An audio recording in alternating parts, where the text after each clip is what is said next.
Баршаңызға сәлем достар. Егер сіздер менің дәл осы видеомды көріп отырған болсаңыздар, ендеше менің осы табиғи өнімімді сатып алып келіп отырсыздар. Яғни бізде мынау сухой дрожж, яғни табиғи ашытқы. Жасанды дрожждың орнына пайдаланылатын табиғи адам ағзасына ешқандай зияны жоқ, керісінше пайдасы мол табиғи ашытқы болып табылады. Бізде бұл сухой түрі. Қазір сіздер қолдарыңызға осы өнім барғаннан кейін ары қарай қалай осыны жалғастырып алып кетеміз деген сұрақ барлығымызда туындап отыр. Ендеше мен сіздерге осы өнімді алғаннан кейін ары қарай қалай көбейтіп пайдаланатындарыңызды көрсететін боламын. Мінекей достар, сухой ашытқымызды осылай ыдысқа салып алатын боламыз. Енді осының үстіне бөлме температурасында осындай қайнамаған салқын суымызды салатын боламыз. Сөйтеміз дағыны жібітеміз. Мынаның барлығы қамыр болу керек. Мінекей қараңыздар, менде уже жібіп жатыр. Барлығы қамыр болып жібігенше осылайынан 10-15 минуттай қалдырамыз. Болмаса қолмен осылайынан жақсылап езіп тастасаңыз да болады.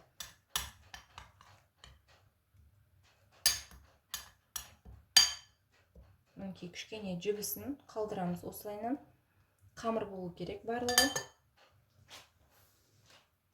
Мінекей достар, 15 минуттай суға осылай жібітіп алдық. Біздің мына сухой ашытқымыз жұмсарып қамырға айналды. Енді осының үстіне 50 граммдай сумен ұнды салатын боламыз.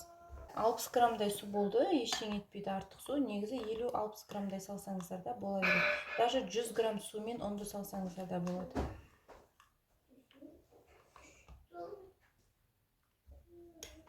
Осы екеуін сумен жақсылап араластырамыз дағыны. 60 граммдай ұн саламыз үстіне тағы да.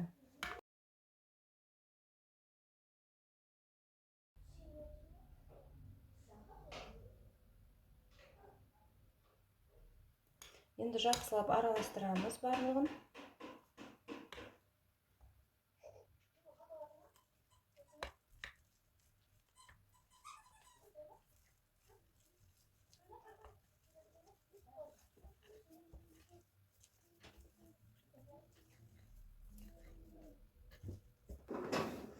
Осы қамырымызды барлығын жақсылап, ешқандай комок қалмайтындай етіп араластырып болғаннан кейін осындай узкилау банка немесе осындай бокалдарға салып қойсаңыздар болады. Үлкен болмасын, сосын жалпақ болмасын. Осы көтерілгенше осындай узкий банкада ұстайтын боламыз.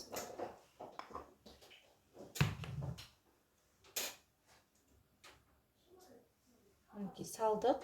Енді осының бетін жауып, бөлме температурасына бір жылы жерге қойып қойыңыздар. Қозғай бермеңіздер, бетін аша бермеңіздер.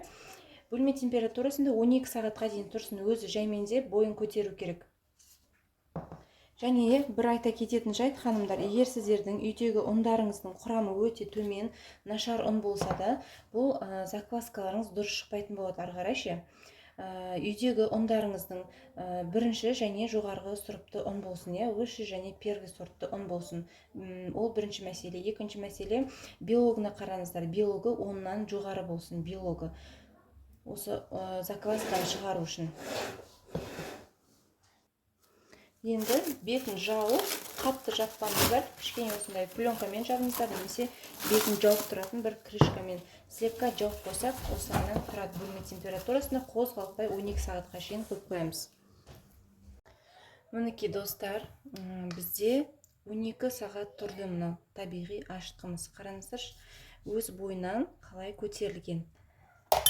Мінекей, қазір сіздерге арасын көрсетем. Міне тірі бактериялар. Қараңыздар, мынаның барлығы тірі бактерия. Енді осыны тағы да ары қарай күшіне ендіріп алу үшін тағы бір рет тамақтандырамыз. Одан кейін барып уже нанға пайдаланатын боламыз. Мінекей, ешқандай да есі жоқ, керемет болып тұр.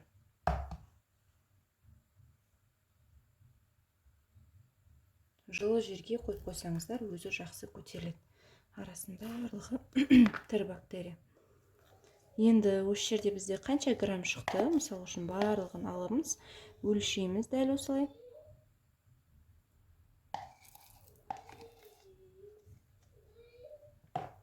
143 грамм шықты бізден. Енді осының үстіне қанша грамм шығады, сонша есе сумен ұн салсақ болады, немесе 2 есе сумен ұн салсаңыздар да болады.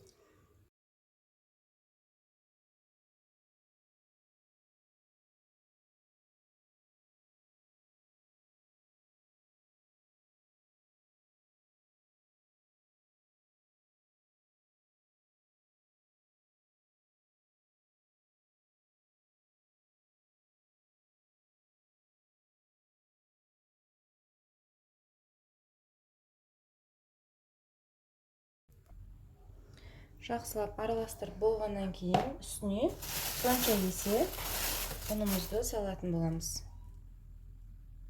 Мінекей достар, біз үстіне 150 грамдай ұн салдық. Енді осыларды жақсылап араластырамыз осылайынан. Бұл бізде бірде бір пропорция болып есептелінеді. Яғни бізде 150 грамдай закваска шықты жаңа. Соның үстіне 150 грамдай су салдық. Одан кейін ұн салдық. Және де бірде бір пропорция деп аталады. Одан кейін оның үстіне бірде 2 пропорция етіп те сала берсеңіз, бірде 3 пропорциямен де салып, осылай закваскаларыңызды көбейте берсеңіздер болады. Енді осыларды жақсылап араластырамыз.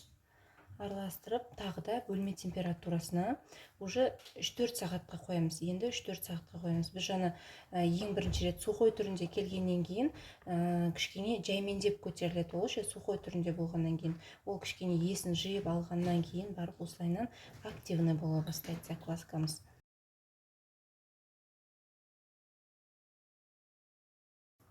Жақсылап, ешқандай комок қалмайтындай етіп араластырамыз. Сөйтеміз дағыны тоже бір банкаға салып қоямыз. Банка немесе кез келген сондай 100 кило ыдысқа.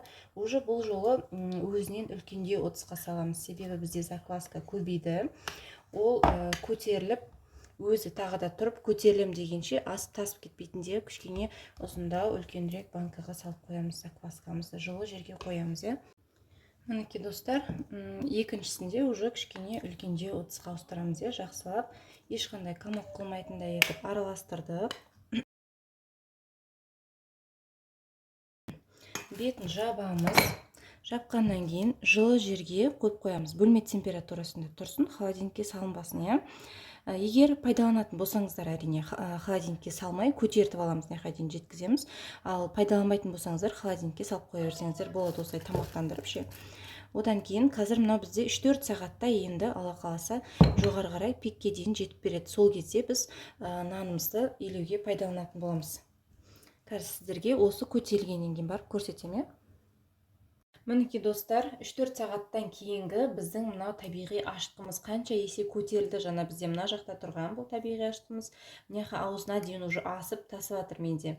Енді осыны сіздер нанға пайдалана берсеңіздер болады, мына табиғи ашытқымызды біздің. Яғни осылай көтеріліп тұрған моментінде біз нанымызға пайдаланамыз осылай. Ал егер төмен түсіп кетсе қайтадан, ол кезде уже нанға пайдаланбаймыз. Яғни бұл бізде тірі ағза, бұл көтеріледі. Егер қарны ашатын болса төмен түсіп кетеді. Яғни бұл да біз тірі ағза сияқты бұны да тамақтандырып тұруымыз керек. Тамақтандыру деген ұн мен суды араластырып тамақтандыру. Тек қана ұн мен су болса жеткілікті бұған. Енді осыны сіздер қазір нанға пайдалана берсеңіздер болады.